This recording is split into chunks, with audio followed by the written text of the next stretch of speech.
पोइचा निकट नर्मदा नदी में 2 दिन पहले सूरत के 7 लोग डूब गए थे। तब से लेकर अब तक उनका सर्च ऑपरेशन जारी है।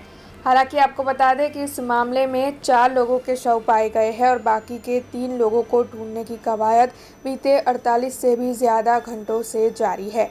ऐसे में और संगम तक अंडर वाटर कैमरे से जांच की जा रही है और साथ ही स्थिति को ध्यान में रखते हुए नर्मदा जिला प्रशासन की ओर से नेशनल डिजास्टर रिस्पॉन्स फोर्स की एक और टुकड़ी तैनात करवाई गई है।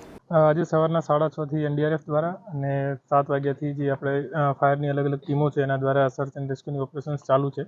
એમાં એનડીઆરએફની એક ટીમને સવારના 9:20 જેવી મૈત્રક ભરતભાઈ બલદાણિયા ઉંમર વર્ષ 15 એમની એક બોડી મળી આવેલી હતી। બોડીની અહીં કિનારા ઉપર લાવીને હોસ્પિટલ મોકલી આપવામાં આવેલ છે।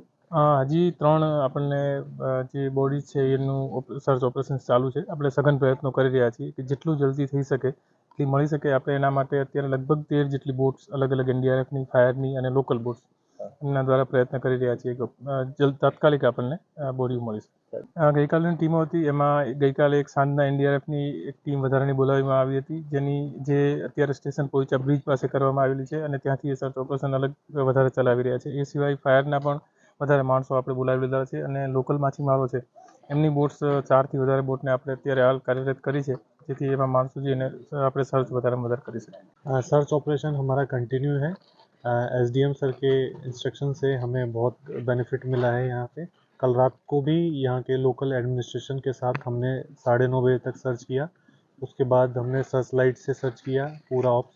और अभी मॉर्निंग में भी सुबह सुबह जब इंस्ट्रक्शंस मिले एसडीएम सर ने बताया कि जो गड्ढे हैं और जो कटाव है और जो टर्निंग एरिया है मंदिर के वहीं पे सर्च ज़्यादा करें तो हमें बॉडी मिल सकती है। और वही उसका रिजल्ट ये है कि हमें 9:20 पे बॉडी रिकवर हुई।